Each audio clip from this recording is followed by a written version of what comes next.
নমস্কার বন্ধুরা, আমার সায়ন্তিস কিচেন চ্যানেলে আপনাদের সকলকে জানাই স্বাগত। ব্রোকলি শীতের একটা অন্যতম প্রিয় সবজি। ব্রোকলি দিয়ে সাধারণত সবাই স্যালাড আইটেম বানিয়ে থাকেন, তবে আজকে আমার মা ব্রোকলি দিয়ে একদম ভিন্ন স্বাদের একটা রেসিপি বানাবে। মাছ দিয়ে একদম হালকা পাতলা একটা ঝোল। শীতকালে যেসব সবজি সেগুলো বেশিরভাগই খেলে গ্যাস অম্বলের সমস্যা হয়, কারণ সবজিগুলো দিয়ে বেশিরভাগই কোনো স্পাইসি খাবার বানানো হয়। সেজন্য এই স্পাইসি খাবারের ভিতরে শীতকালে একদম হালকা একটা ঝোল বানিয়ে দেখাবো এই ব্রোকলি দিয়ে। তার জন্য প্রথমে ব্রোকলিগুলো এভাবে আগে কেটে নিতে হবে। তারপর এই গাজরটাকে নিয়ে গাজরটাকেও লম্বা লম্বা করে কেটে নেওয়া হলো। গাজরটা দেয়া হলো যাতে এটাকে আরও হেলদি করা যায় এবং তার সাথে এটা যাতে আরও কালারফুল হয়। এবার কড়াইতে অল্প একটু রিফাইন তেল দিয়ে দিতে হবে। তেলটা ভালো করে গরম হয়ে গেলে তার ভিতরে নুন হলুদ মাখিয়ে রাখা রুই মাছগুলোকে আস্তে আস্তে দিয়ে দিতে হবে। মাছগুলো দিয়ে এপিট এপিট করে একটু লাল লাল করে ভেজে নিতে হবে। পুকুরের মাছ বিশেষত আমাদের শরীরের জন্য স্বাস্থ্যকর, আর মাছগুলো যদি জ্যান্ত হয় তাহলে সেটা আরোই স্বাস্থ্যকর। সমস্ত মাছগুলোকে ভেজে এবার তুলে নেওয়া হলো। মাছগুলো ভেজে তুলে নেওয়ার পর মাছের যে তেল ছিল সেই তেলের ভিতরেই আরও একটুখানি রিফাইন তেল দিয়ে দেওয়া হলো। এই তেলটা কিন্তু ফেলে দেওয়ার কোনো প্রয়োজন নেই।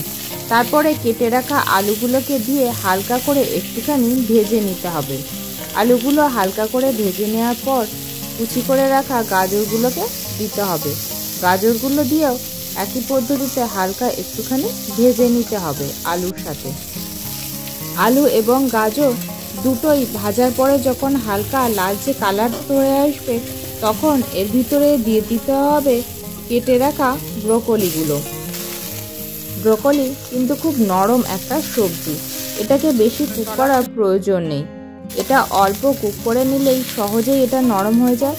বেশি কুক করলে কি হবে, এটা জলের ভিতরে গলে যাবে আর এর সবুজ রঙটা নষ্ট হবে তাতে, এবং এর পুষ্টিগুণও নষ্ট হয়ে যাবে। তাই ব্রোকলিটাকে হালকা একটুখানি আগে ভেজে নেওয়া হলো। 1 থেকে 1.5 মিনিট এই সবজির সাথে ব্রোকলিটা ভেজে নিয়ে তারপর এগুলোকে কড়াই থেকে তুলে নিতে হবে। তারপর কড়াইয়ের ভিতরে দিয়ে দেওয়া হলো আবারও একটু রিফাইন তেল, তার সাথে একটা শুকনো লঙ্কা, তেজপাতা, গোটা জিরে আর 2টো মিডিয়াম সাইজের কুচি করে রাখা টমেটো। টমেটোর পরিমাণটা কিন্তু এই রেসিপিতে একটু বেশি দিতে হবে, তাহলে এর টেস্টটা ভালো হবে। তারপর টমেটোটা তেলে দিয়ে টমেটোটাকে ভেজে নিতে হবে। টমেটোটা যতক্ষণ না নরম হয়ে আসে ততক্ষণ এটাকে ভাজতে হবে। তারপর এর ভিতর দিয়ে দেওয়া হলো কুচি করে রাখা ধনেপাতা। ধনেপাতা একদম যে পাতাগুলো সেগুলো কেটে নিয়ে পাতার আগা থেকে কিছুটা পরিমাণ ডাঁটি আর অল্প একটু পাতা সমেত কুচিটা এর ভিতরে দিয়ে দেওয়া হলো। আর একদম যে আগায় পাতাগুলো থাকে সেগুলোকে কিন্তু কেটে রেখে দেওয়া হয়েছে। তারপর এর ভিতর দিয়ে দেওয়া হলো 1 টেবিল স্পুন আদা বাটা। আদা বাটাটা দিয়ে এর সাথে ভালো করে আগে মিশিয়ে নিতে হবে। তারপর দিয়ে দেওয়া হলো কড়াইশুঁটি, দিয়ে আবারও এই মশলার সাথে একটুখানি ভেজে নিতে হবে। সমস্তটা একটুখানি ভেজে নেওয়ার পর এবার এর ভিতরে দিয়ে দিতে হবে সামান্য জল, যাতে মশলাটা পুড়ে না যায়। তারপর অল্প একটু হলুদের গুঁড়ো দেওয়া হলো। হলুদের গুঁড়োর পরিমাণটা কিন্তু সামান্যই দিতে হবে, কারণ এখানে প্রতিটা সবজির নিজস্ব রং আছে। তারপর এই ভেজে রাখা সবজিগুলো আস্তে আস্তে এর ভিতরে দিয়ে দেওয়া হলো। দিয়ে এই মশলার সাথে কয়েক মিনিট একটু কষিয়ে নিতে হবে। হলুদটা এর ভিতরে দেওয়ার ফলে কিন্তু সবজিগুলোর গায়ে আর বেশি হলুদ লেগে যাবে না। আলুগুলো জাস্ট একটা কালার হবে এবং যে ঝোলটা হবে তার একটা সুন্দর কালার আসবে। তারপর এর ভিতর পরিমাণ মতো নুন দিয়ে দেওয়া হলো। তবে হলুদটা কখনোই সবজির ভিতরে দেবেন না, এভাবে মশলা কষার সময় দিয়ে দেবেন। দেখুন এটা কতটা সুন্দর কালারফুল হয়েছে।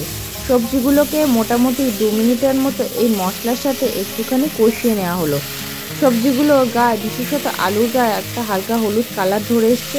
এইবার এর ভিতরে দিয়ে দিতে হবে পরিমাণ মতো জল। সবজিগুলো মোটামুটি 80% জলে ডুবে যাবে এমন পরিমাণই জল দিতে হবে। তারপর এর ভিতর দিয়ে দেওয়া হলো চেরা কাঁচা লঙ্কা। কাঁচা লঙ্কাগুলো ঝালের জন্য দেওয়া হয়েছে চিড়ে শেষের দিকে, আর তার সাথে অল্প একটুখানি চিনি দেওয়া হলো। প্রথমে যে শুকনো লঙ্কাটা দেওয়া হয়েছিল ওটা কিন্তু শুধুমাত্র গন্ধের জন্য, আর শেষে এই কাঁচা লঙ্কাগুলো দেওয়া হয়েছে ঝালের জন্য। যেহেতু এটা খুবই স্বাস্থ্যকর একটা রেসিপি, তাই এর ভিতর কোনো প্রকার লঙ্কার গুঁড়ো ব্যবহার করা হলো না। এইবার ভেজে রাখা মাছগুলো ওপর থেকে আস্তে আস্তে দিয়ে দিতে হবে। মাছগুলো দেওয়ার পর মোটামুটি 2 মিনিটের মতো একটুখানি ফুটিয়ে নিতে হবে। তার বেশিক্ষণ ফোটালে কিন্তু মাছের টেস্টটা নষ্ট হয়ে যাবে।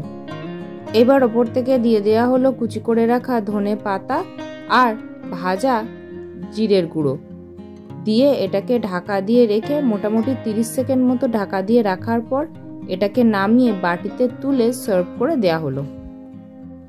শীতের দুপুরে গরম গরম ভাতের সাথে এই রকম হালকা এবং স্বাস্থ্যকর ব্রোকলি এবং মাছ দিয়ে এই ঝোলটা আপনারা অবশ্যই ট্রাই করুন। কেমন লাগলো কমেন্ট করে জানান। ভালো লাগলে একটা লাইক করুন। পরিবার, বন্ধুবান্ধব, আত্মীয় স্বজনের সাথে এটি শেয়ার করুন। আমার এই ছোট্ট পরিবারের সদস্য হতে চ্যানেলটি সাবস্ক্রাইব করে পাশে থাকুন। ভিডিওটি শেষ পর্যন্ত দেখার জন্য সকলকে অসংখ্য ধন্যবাদ।